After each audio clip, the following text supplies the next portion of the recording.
A few issues that are touchier than the topic of immigration, especially if you add the word illegal immigration in front of that. It's an issue that's been going on for a long time, and there are some very serious considerations, and you'll notice some very interesting changes of heart taking place at high levels, especially with an election fast approaching. I've got some thoughts and a little bit closer look at immigration coming up next. The press club are biased all media, newspaper, radio. To be completely blunt here, Brian, and there are plans to expand indoctrination. That's right. Idahoans are also concerned. Horror shot. That line would be moving a little bit farther west. I'm like crying. Nobody wants to see dark money is influencing policy in our state. Well, that's not how this works. Once again, welcome to Nowhere to Hide. I had an opportunity here just not so long ago to travel to Germany to visit some family. And wonderful opportunity. First time I'd been back in about 5 years.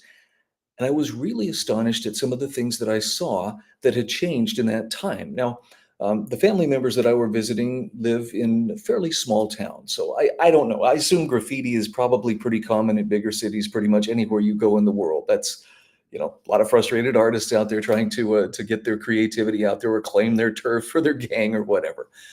But this is the first time that I ever set foot into a foreign country where immigration is not only a growing issue, but an extremely hot button issue. And I think one person put it this way, I'm not trying to say that it's getting tense, but the German people are getting that look in their eye. And I understand why. Not just Germany, but Europe in general has seen a massive influx in immigrants. And I mean, of both of the, presumably of the legal variety, but primarily just refugees fleeing war-torn areas in Africa, the Middle East, and so forth. Bottom line is there are tons of people who have come to these countries, and Europe, being Europe, is very good to offer lots of, how can I put this, entitlements, support, food stamps, housing, whatever they need. The US has quite a reputation for this too, but I think Europe probably wins in terms of the generosity with other people's money scale.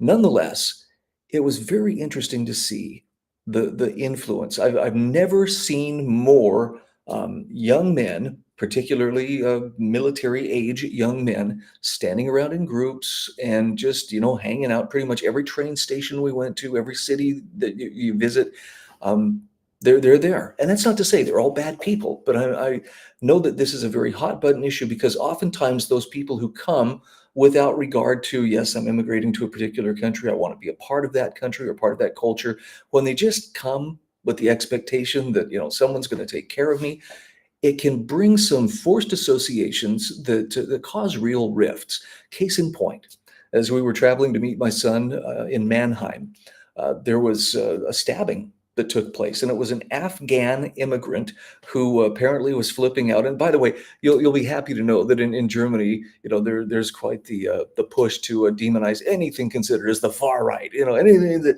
anybody who stands up and says, we need to be a little more conservative here, or we need to not go along with this particular woke agenda. Yeah, you're part of the far right. Well, this Afghan immigrant started stabbing apparently a far right personality. And it was ugly. Now, the only person who died was actually a police officer. But listen to this. Here's the reason the police officer died. Okay, so the police officer is representing officialdom. And when the attacker pulled his knife and went to town, he was in a frenzy. I mean, he was berserking. It was so disturbing if you've seen the footage. One of the people who was at this, I don't want to call it a far right rally, but basically it was an anti-immigration rally. One of the participants there pulled him off the person that he was trying to stab. And at that point, this policeman jumped into action and tackled the guy who was saving the guy who was being stabbed. In fact, he was so intent on, taking care of the far right figure that he didn't even see the knife man get up who came around and stuck the knife in his neck and ultimately took his life. Very, very tragic. And this is not to put blame and to promote the idea that you can't trust any foreigners or anything like that. I know that this has been reduced to the kind of thing that, well, if you don't support unlimited immigration, somehow, you're racist, you're xenophobic, you hate people whose skin is different than yours. It's really not a matter of just, looking for people to feel superior to. This is a matter of what kind of a world will your children grow up in? And I don't feel bad for people who want to stand up for their culture. I don't feel like they're evil, inherently evil, for asserting that we have a say. If this is our country, we should have a say. I know that shortly before we arrived in Germany, there was apparently a celebration, graduation, for some college students, or a party with a bunch of college students. And they were playfully singing a song about how, Deutschland is for Deutschlanders and Germany is for Germans. But here came the cancel culture mob. I mean, they were talking official action. We have to punish people for holding such attitudes. Very dangerous thing. And it brings us now to the United States. What I saw in Germany, very, very different in terms of there was so much less graffiti when I was here before, and so much less people just standing around, presumably nothing to do, and being taken care of through benefits paid for by the productive members in society. We have something very similar that's going on in the U.S. And the crazy part about it is it's being done by design. Now, I know that one of the common media narratives among many is, well, Donald Trump was such a racist. He wanted to build a wall on the border. I have to tell you this. I have always been more of an open borders individual. I believe it should be as hard to travel between the U.S. and Mexico, or the U.S. and Canada, as it is to travel between states. It shouldn't be that difficult. It shouldn't be a major international incident. Now, having said that, I'm usually against building walls, and I probably still would lean towards not building one, just because walls to keep people out can also become prisons to keep people in. That just depends on which way the guys on top of the wall are facing. So when I hear people refer to Donald Trump as, well, he was such a terrible person in keeping, the flow of illegal immigration down, it's true. Illegal immigration declined considerably during his presidency, and he took some very specific steps, which were immediately undone by Joe Biden. I want to show you a couple of tweets that kind of illustrate what happened here. First of all, this is from Donald Trump when he was actually considering running for president. Now, you can say, well, maybe he changed his tune. But it's pretty hard to say this is, well, look at that racist rant. When foreigners attend our great colleges and want to stay in the U.S., they should not be thrown out of our country. And what I take from that, and maybe I'm reading more into it than what he said, is there is opportunity here for people who want to come to America the right way. In other words, it's not like they're taking our jobs. There's plenty of opportunity, but when you just dump people in, when you flood them in with no concept of assimilation or no sense of responsibility for what it means to be a member of society, suddenly it takes on a little more sinister tone. So let's look at, here's Joe Biden. Very first thing he did, look at the date there, January 20th, 2021. Well, Biden was apparently participating in the real insurrection, the one in which the government and the founding principles of the U.S. were being overthrown. His proclamation on the termination of emergency with respect to the southern border of the U.S. and redirection of funds diverted to border wall construction. That was one of the very first things he did. Actually, I think the first thing he did was shut down an oil and gas pipeline. But this was high on his list of priorities. Now he's changed his tune. Now Biden has actually said, well, I'm going to have to do something about the border. But he has said for a long time, well, there's nothing I can do. Look at this. CNN polling shows that Trump leads Biden over 27 points as it pertains to being able to effectively close the border and limit illegal immigration.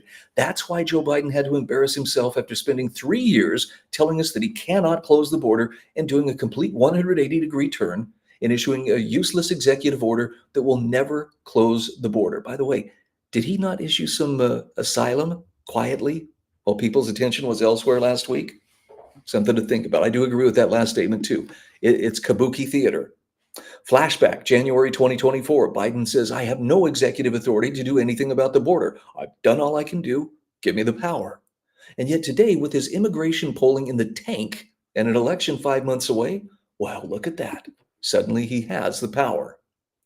Here's another observation. Biden ran on reversing every single one of Trump's immigration policies, which led to one of the most secure borders in modern history.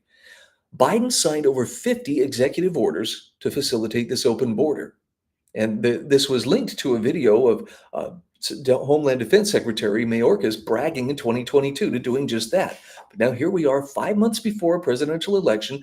13 million people have been allowed through the border or flown directly into the interior. And Biden and the left want to blame Republicans. We're getting played, aren't we? Here's a KSL story about Representative Burgess Owens talking about how the high number of migrants entering the U.S. through the southern border is affecting the entire country, including Utah. Now, this is the reason I put this in here is because it's not just a Texas problem. Texas, as you remember earlier this year, was sparring with the U.S. government over trying to shut down Eagle Pass. Well, Representative Burgess Owens, Tuesday of this week, in a hearing for the Education and Workforce Subcommittee on the consequences of the border crisis on educational institutions. Owens, who represents Utah's 4th District, highlighted the challenge of accommodating tens of thousands of migrant students. Not only are taxpayers left to foot the bill, but their children are also left to grapple with shrinking programs and resources. Republicans on the committee said that. Now, KSL says, well, what's the solution when migrant children have a federal right to public schooling?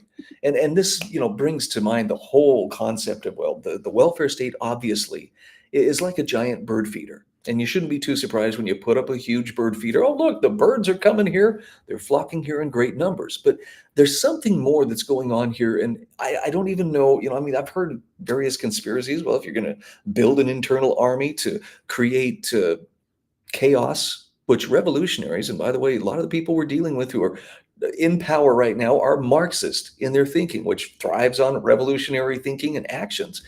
That would be a good way to do it. I mean, if they're not doing it, they're missing a great opportunity, I guess would be one way to put it. Nonetheless, let's talk about, so what does that leave for the states in terms of what they can do? Fred Birnbaum from the Idaho Freedom Foundation had an excellent article back in April about the illegal immigration issues that continue to vex Idaho.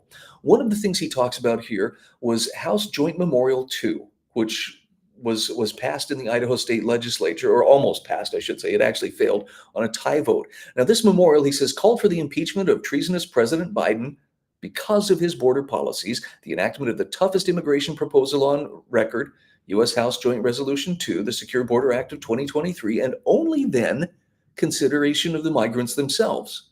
But that House Joint Memorial failed on a tie vote because too many establishment Republicans sided with Democrats to vote down the only immigration memorial with real teeth in it. So how did we get there? Well, if we go back to the 2023 session, the first piece of legislation to deal squarely with this issue was a soft Senate Joint Memorial 101. The state legislature had language that would have warmed the hearts of immigration activists and the Amnesty for Agriculture brigades. This is an excerpt, quote, "It is estimated that as of 2018, there were 11.4 million people present in the United States without lawful status, and current estimates are that 2.4 million people are employed in agriculture. The vast majority of this population have jobs, are hard workers, pay taxes, and are critical to the economic production of domestic business, and further, it would be impractical to incarcerate or deport a class of people uniformly and without regard to circumstances." Now, did you catch that? Why, they're hard workers, they pay tax. How do they do that? Don't you need a social security number? I mean, if you're undocumented, where does that come from? Well, check this out. Actually, let me back up one step. How do you do that? Unless you have a stolen social security number, identity theft, fraud, that kind of thing. That's how you do that. In other words, if there's a legal pathway, I think by all means we should streamline it. But this was based purely on economics, which unfortunately most of politics is based on economics rather than on principles, particularly principles of limited government and freedom. Now, fast forward to the 2024 session, and almost on cue, another memorial was introduced in the Senate, Senate Joint Memorial 102. Slightly stronger language. It did mention the word illegal, but it also concluded with a call for targeted immigration reform and no mention of President Biden by name. After all, you wouldn't want to call out Biden for his 64 executive actions to compromise border security. Look, we don't need to build a garrison state. And I don't think we need to live in fear about people coming here from other lands. Frankly, I think that's one of the reasons why America works, is it's a place where people who love freedom can come and assimilate and contribute. But what's happening here does not feel like, this is the great melting pot that we were raised to believe in. This feels like a deliberate flooding of people across the border to stress the resources of the federal government as well as state governments. How many hotels, for instance, in New York City are being paid for by taxpayer money in order to house these migrants? Who's paying to bus them from one corner of the country to the next? Why do we have the Department of Homeland Security helping people not only get across the border, but get them distributed across the U.S.? I don't have the answer to this, and I don't want to speculate on, what possible conspiracy might this be. All I'm saying is there comes a point where it starts to look a lot less like, oh, these are just people looking for a better life, and looks a lot more like people are being brought in deliberately to disrupt the system, to create chaos, which I presume will create opportunity for the revolutionaries who are doing everything in their power to consolidate power as quickly as they can. And they're doing it through a number of different things. Ranked choice voting, open primaries will be a couple of the ways that they're going to try to do it. But immigration definitely is an issue that we're not going to wish away. It's probably going to take more action on the state level. One of the things that it's going to take is learning how to stand up and say no to federal funding, because that seems to be the carrot and the stick that's often used to compel obedience on the part of the states. I would not encourage you to look with suspicion on anybody who speaks a different language than you or whose skin is a different shade than yours. But I would encourage you to look with a very jaded eye on those politicians who would tell you that they're doing you some kind of a favor when they open up the border and allow millions upon millions of people to come into this country. We know darn well that's going to include drug traffickers. It's going to include human traffickers. It will include terrorists, like legit terrorists, as well as people who are coming here for a better life. Let's make sure that there's accountability. I think we should welcome those people who want to come here and be a part of a free country. I don't know that we should be putting out the welcome mat for whoever wants to show up, and certainly we shouldn't be accommodating those plans of people who are just trying to sow chaos, either to stress the system or break the system in some misguided attempt to fundamentally change the U.S. into whatever they think it's supposed to be. I'm Brian Hyde, and this is Nowhere to Hide. Press Clever bias all media, newspaper, radio. To be completely blunt here, Brian, and there are plans to expand Indoctrination. That's right. Idahoans are also concerned. Horror shot. That line would be moving a little bit farther west. I'm like crying. Nobody wants to see Dark money is